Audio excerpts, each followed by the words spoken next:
On Tuesday AMD, Nasdaq AMD 11.97 minus 2.21%, soared on rumors of a takeover, from an unknown source. Investors have definitely taken notice as the amount of AMD shares that exchanged hands today topped 126 million shares. Keep in mind AMD's 50-day daily average of shares traded is around 56 million.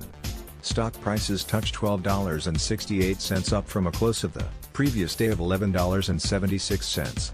AMD's 52-week high is $15.65.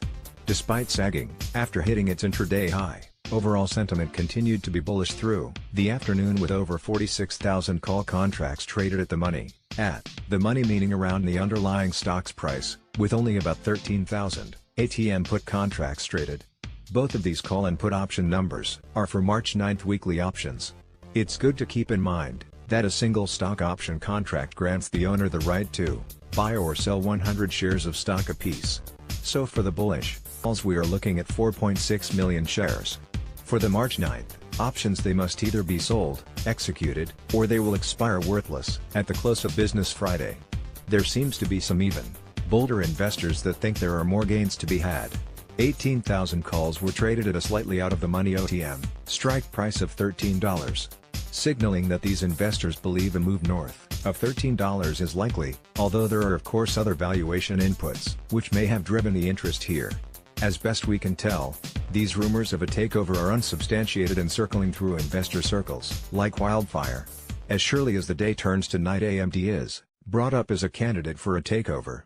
Major players like Samsung or Nvidia would love to get their hands on AMD's IP, especially their x86 license they share with Intel. However, just as often as we see these rumors pop up, they eventually fade away. You may recall last September AMD was rumored to be working with Tesla, Nasdaq TSLA 329.10 minus 0.96%, to supply AI chips, read, some form of their Polaris/Vega chips, for Tesla's self-driving car ambitions. This rumor quickly dissipated as it turned out rival Nvidia, Nasdaq NVDA 241.18 minus 0.27%, got the work instead. Finally, overall sentiment on AMD could be expected to be at least slightly bullish as crypto prices continue to generate demand for Radeon and Vega cards, despite memory shortages which are curtailing production. The rumored Ryzen 2000 series will be releasing soon and look to offer consumers a compelling solution. The company's EP data center-focused offerings are starting to hit OEM channels, and, finally, Raven Ridge in the form of the Ryzen 2200G and 2400G, are ramping and targeting OEM pre-built-in laptops. Investor consensus remains optimistic, as predictions for fiscal 2018 are EPS growth of 124% year-over-year and 15% revenue growth.